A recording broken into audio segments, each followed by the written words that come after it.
reputation? You know, does it look like we're just playing Uno? Are we talking about what we're supposed to be talking about? Because the parents are calling you. Did they tell you they did this? Did they tell you they did this? Do you know what they said to me? Do you know what they did to their brother? You're totally in league with them. I mean, they're worried about what people are thinking about them. They're worried about if they're doing the right or wrong thing. And I think just in terms of having a counter-transference with them, I mean, I think you're subject to authorities too. Whenever you work with kids and adolescents, you're automatically in bed with them. Whatever that means. You're... Let's change that. You're in the room with them. I like to be in bed. Just so everybody knows, I can get you in trouble. It doesn't work out for me. It's a great place to start a therapeutic alliance. I mean, not overtly talk about that, but if you can know how that feels. And if you're working in school settings in particular, it's terrifying. And it's terrifying to not be in line with the kind of project. Like, are you actually managing anger in your anger management group? It makes me think of my anger management kid that I saw for a number of years here in the therapy center. But before I get there, I want to ask a question, because you're on to something you started. One of the first questions somebody asked was about, or talked about, was about this building this trust. How do you get the adolescent to trust you? Let me ask a slightly different question. Does the adolescent need to trust you in order for the work to occur, in order for there to be anything in the truth?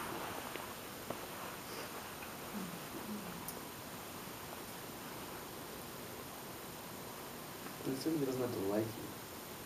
Okay, so he doesn't have to like you. That's one thing. You talk about working with transference. Maybe the work can't start until they don't trust you. I mean, mistrust is. I mean, in the transference, that's where you have some traction. You can embody whoever it is and whatever conflict they're having. And if they don't trust you, then you have something to work with. Or if they can tell you they don't trust you. And think about the way their life is replete with mistrust. We talked about it, if you were here last week, with the elderly, but adolescents have the same issues. Their bodies are totally, like, denying them and screwing with them. You know, like I said, they just, like, this girl, they've been waiting to Facebook friend them, finally Facebook friends them, and they wake up the next day with pimples. Right? Like, God, can I catch a break type of thing? You know, how do you work with something where you really just can't trust that from one moment to the next? You're not going to have a breakout. Something's not this bizarre going to happen with your body. Your voice. Your voice. Somebody had mentioned you're able to, I think you had mentioned that philosophically you're able to engage in things because now for the first time you're moved into this formal operational thinking. Cognitively your development is now, again, taking a leap forward where you don't. I always say, ask the 10-year-old, here's a piece of paper, draw or show me love, and, the 8, 9-year-old draws a heart, right? Colors it in red or something like that. You ask that to the 14 and 15-year-old, they're beginning to, no, I can't do that. Not just in a hipster way, but like, oh no, it's hard. Dark and yeah. they start putting things that are awkward. Yeah. Awkwardness is great. Yeah. If you go perfect, if you try to show too much confidence, then they won't buy it. You have to be able to really show that you make mistakes, that you're as awkward as, you have all your awkwardness, but that you're there and you can show it so that they feel this confidence that they might not feel. And being okay not knowing, which reminds me of what you said earlier about if they were to say, well, can we do a topic on, what are they called, Robo-tripping. Robo-tripping. If we do a topic on robo-tripping, sure, what would you want to know about robo-tripping? How would somebody find out about robo-tripping? What might be topics that would be talked about in robo-tripping? I mean, you put the onus back on them, so that instead of you being the giver of information, going to the internet and finding it out, they can find all this out. I mean, there's very few things you're going to tell an adolescent that they can't find on the internet on their own. And there's I think sometimes an advantage to having them do it, and you not knowing anything. I don't like this teacher, she's so unfair. Oh, I think you have a horrible teacher. How does someone change teachers?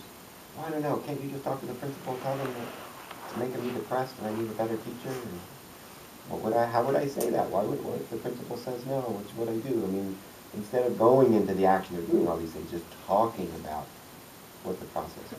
You just described an exam session that I had in my internship. All the time. Well, just all the time. Like, the kids hated the principal at that. So that was frequently something that was brought up. Can you talk to her? She's a bitch. Can't stand her. What would I say? Or why would she do that? Just the majority of the kids that I worked with just could not stand this principal. They would be frustrated with teachers because of assignments. They were overwhelmed. It's a tough school. Yeah, it is. One of the things I've liked about working with like 5th graders, I think of like 5th grade girls, it's amazing to me how when you work with, it's a gender difference. When you're in a room with a 5th grade girl, you know that you're in the room with her. Like you're present, and you don't always want to be, but you're there. With the boys, I still don't feel like I'm in the room half the time, a quarter of the time. They're somewhere else. And it's tough, like it can be challenging, because they have a lot of anger that I've experienced, but I always feel like I'm working, or that I enjoy the feeling of being present with what's happening in the room and like watching what's moving and what's not moving. But sometimes with the boys, I find that they're so dissociated that I don't know where I am or what I'm supposed to be doing.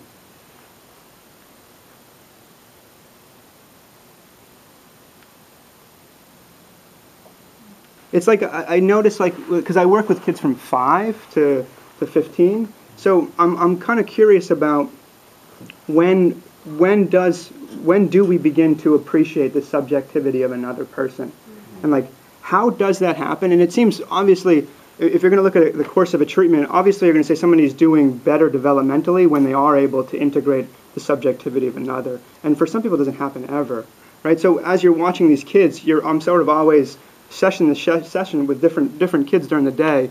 How much of in the room am I? And my experience with some of the 12-year-old girls is that I'm there. Like, and they don't always want me to be there, but I'm always there the whole session. I feel like I'm there. And it's almost like, because you're talking about the misery that they're going through and how that's helpful to them. Like you think about how painful it is to begin to let objects into the room, and especially with the girls, like they'll come in and they'll have 6 things that they're watching social interactions, they're observing it, and they're having feelings and thoughts about it. With the boys, I don't feel that they just don't seem to be paying attention to other interpersonal relationships. I've always wondered how much of that is like a cultural learning, their engagement with their environment, and how much they show that engagement, how much of that is something they're really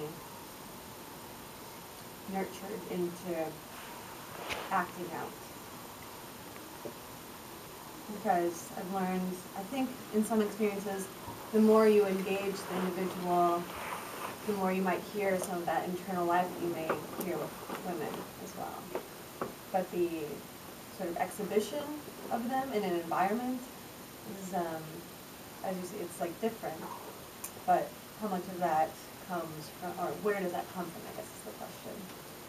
And how do we feel that in the room at the beginning? In the psychoanalytic model, I mean, there can be both males and females who are masochists. And in substance abuse groups, I've often thought that, like, if some of these guys had just been born women, they would have been much happier, in the sense that they're not competitive with other males. They're not like, I'm the smartest or I'm the strongest. They're kind of like always socially interested. And they get to this point where like they've had women taking care of them their whole lives.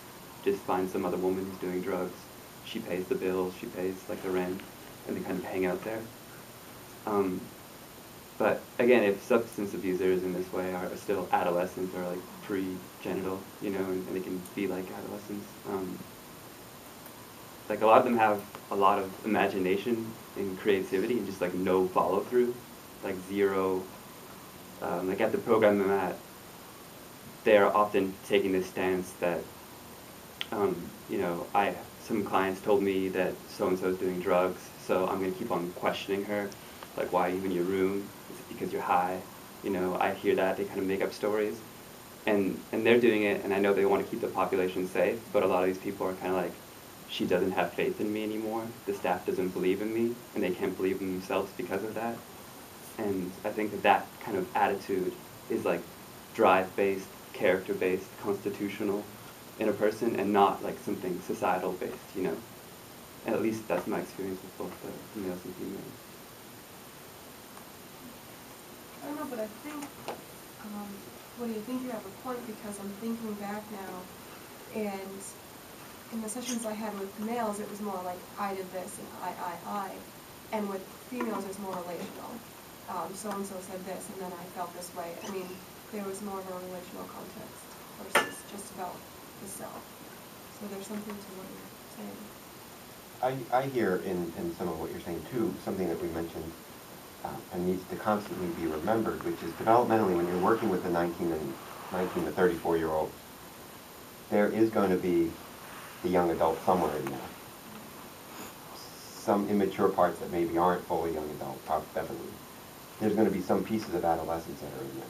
There's also going to be some pieces of infancy in there. One of the things I always think of whenever I think of drug addiction, especially alcoholics, you know, literally being on the bottle, I always think immediately of infancy, even before you get to adolescence. But I think the struggle with authority might be something that gets worked out in a treatment center where you've got drug problems, and it's complex, because who are you in the room with at the moment?